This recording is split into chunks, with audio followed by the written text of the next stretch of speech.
I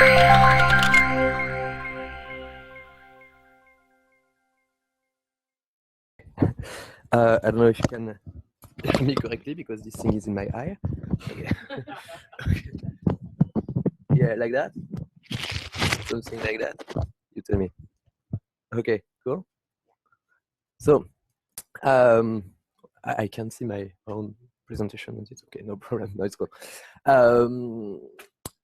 Hello, everybody. Nice to meet you. I reassure you, my presentation is in English. It's only the title that I will translate now.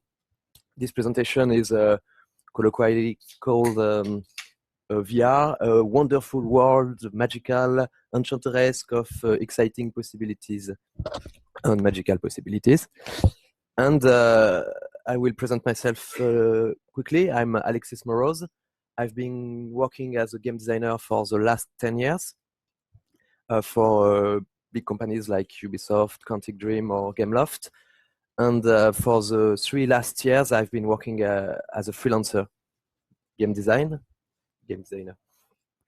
I also love game jams. It's like hackathons for video games.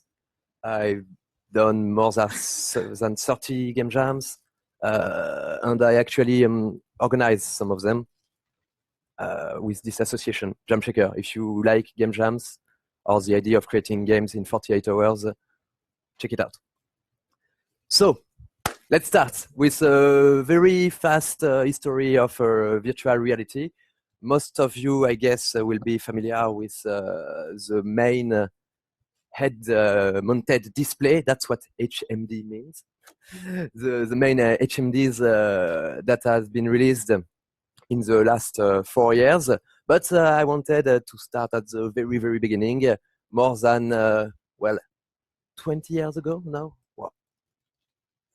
When Nintendo tried to release, long before everybody, its own HMDs, that was called the Virtual Boy, and this was a disaster for a reason you will understand right now, if we have sound.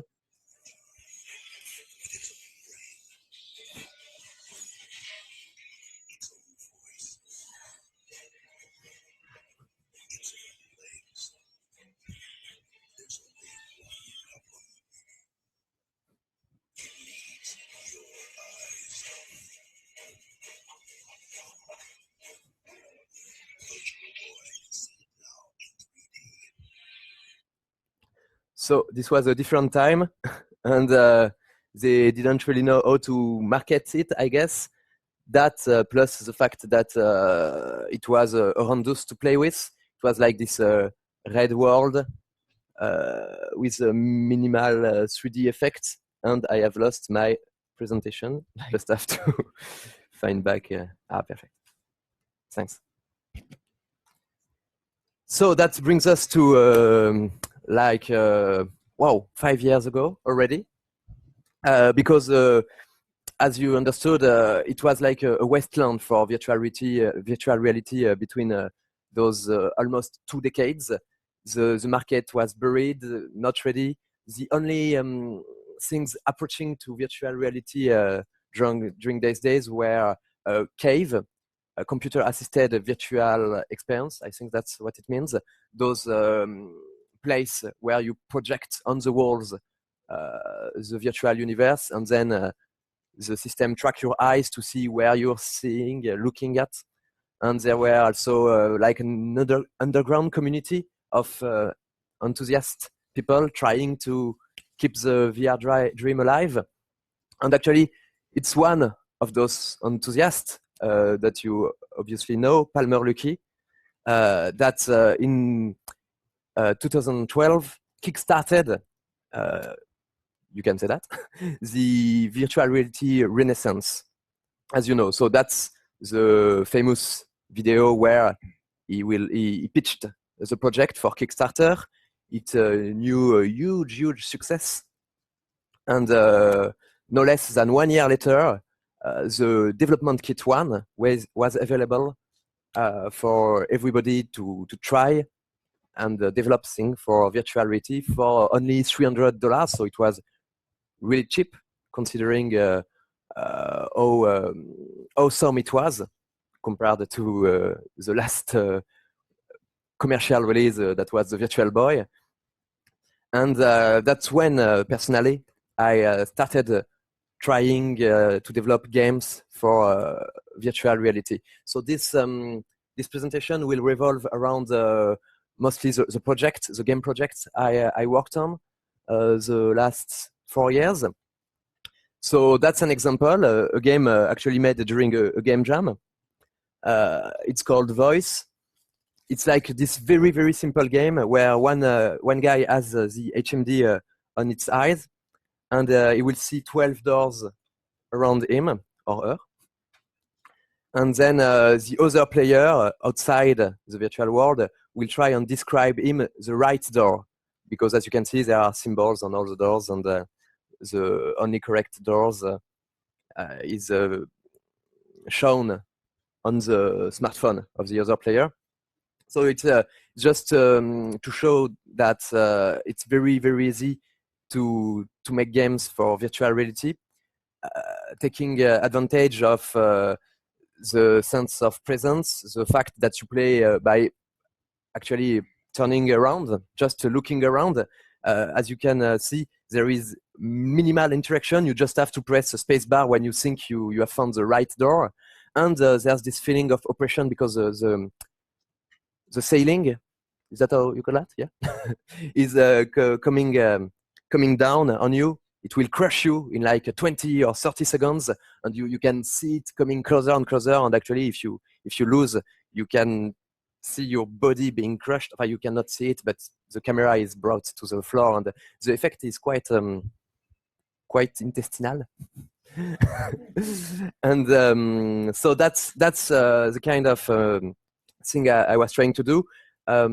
Just to give you a bit of context, for the last 3 years, I also worked on a lot of escape games, live escape games. So those are the games that takes place in real reality, where you have to flee a room, like solve puzzles and stuff for 1 hour with your friends, and then flee a room.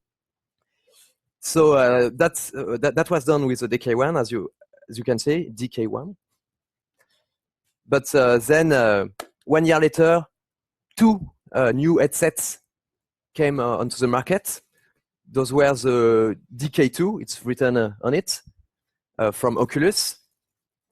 And also from another one that was released this year was called, the Google Cardboard. You've obviously heard about it.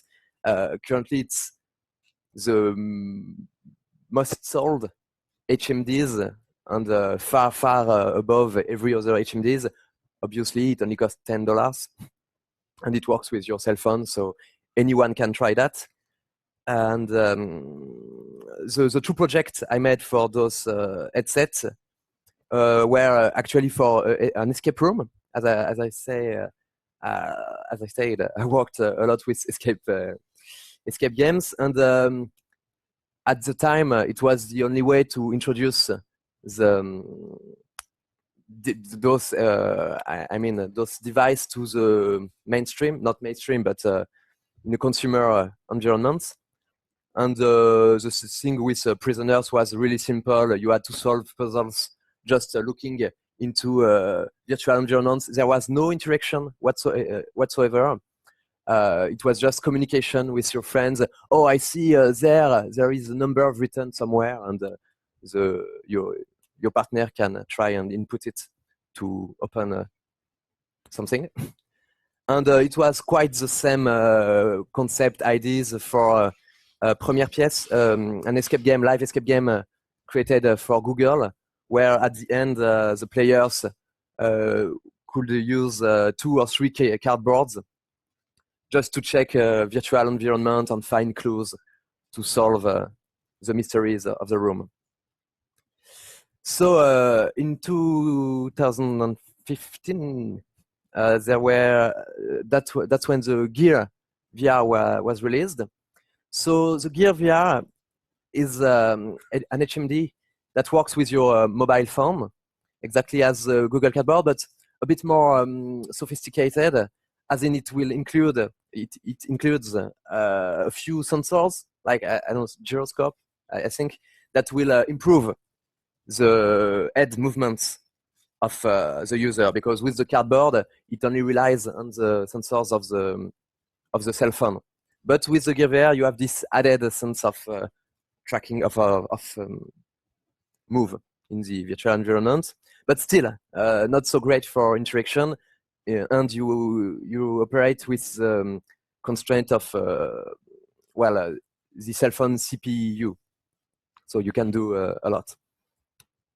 That was the time I joined the company Inner Space, part-time, I'll say, still as a freelance, and worked on several of their virtual experiences. I excuse for my accent because I realize it's very, very, well, French. But then with Inner Space, I had the chance to work on projects such as DMZ. It's like this interactive documentary about the demilitarized zone between South Korea and North Korea, and stuff like that. I won't show you the video, but you have to imagine things that are both story-driven experience or spectacle experience with a bit of interactivity. And then it was last year, then it was 2016, and as you know, what historians will call for the centuries to come, the birth of virtual reality, the year one of virtual reality, because no less than 4 HMDs, consumer-ready HMDs, were released last year. Very exciting stuff and time for all of us who were interested in this market. It was coming true, at last. So first of all, to come out in 2016 was the Vive, HTC Vive, that came along and I don't know how you would say that in English. Cut the grass under the foot of Oculus Rift. I don't know if you have this expression, but I mean, they came and stole the thunder of Oculus, that developed one development kit, another development kit, and then were too late to release their consumer version. Because when the Vive was released, it came already better than even the biggest promise of Oculus, with a great HMDs, but most of all, the handheld devices, the Vive Mode, the controllers, I don't know how you would call them, but by that I mean a way for the user and the player, in my case, to interact directly with the world. So now you had your hands in this virtual environment. You could see your hands like Wiimotes, but much more accurately tracked. And you could grab stuff and throw stuff and do lots of stuff with that. And it was, I feel, a game changer, almost comparable to the HMDs themselves. The fact that now you could interact really with the virtual environment. So I'd love to show you this video actually, because it's the biggest project I worked on with Inner Space. I don't know if I will risk it. It's like this short trailer. Yeah, I'm gonna try, but I don't have my mouse cursor anymore, so I think that's it. Oh, maybe it's because I'm in the presentation mode. No, I don't. Okay, I guess I have to leave the presentation and then do something like that. Here you go. So,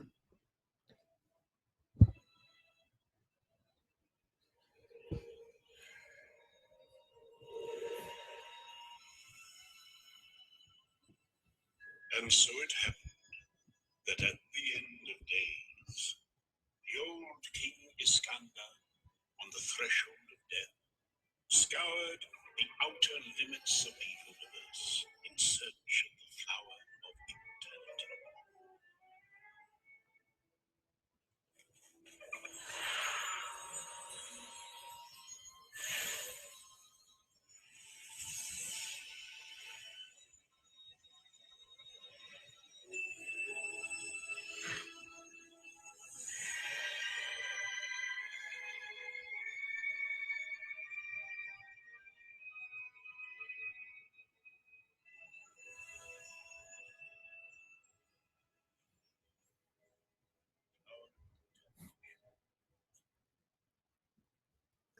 So this was like, like I said before, this very visual experience with a bit of interactivity. Quite short when you play it. It's like 15 minutes to see it all, and it was very well received. We received a lot of prizes, and it was great. And then, second, at last, the Oculus consumer version was released, and it actually has been released through all of 2016, because at first it was only like the HMDs, and you played with this Xbox One controller that was sold with it. So it was already, I mean, a bit late compared to the Vive offer, but very soon they proposed like as an additional peripheral the controllers of their own, actually very good controllers, better in some ways than the Vive controllers. And then the last offering they made during 2016 was to add another room tracker, like this third camera that could extend the play area to 5 meters, on 5 meters, about 4 to 5 meters, because that's another thing that the Vive brought to the table, room scale experience. That is to say, virtual reality where you can move around in your room without boundaries, well, except for the boundaries of your own walls. And that was also very interesting, but maybe not as much as the controllers, because something that you will see if you play on lots of virtual reality experiences is that not so much of them will allow you to move a lot around the place, do 2 or 3 meters. So maybe they will allow you to do it, but it won't be core gameplay. It means that it won't be very useful to do it. And the reason for that is that, well, the developers don't know how much space you have at your own place, and so it would be like very dangerous to solve an experience that is meant to be played in a 4 to 4 meters area. So, well, it's like something that is averaging, I feel, right now. Oh my, oh my God. And then that's the kind of experience I worked on for Oculus Rift. Then the third one to come out was the PlayStation virtual reality device. Actually, a bit more constrained than the Vive and Oculus, because you couldn't use a big PC to make it work, and the tracking of the Move controller is a bit less precise. However, it's I feel it's very, very adequate, very, very sufficient for very impressive virtual reality experiences. And last but not least, 2 or 3 months ago only, Google released the Daydream. That is to say, the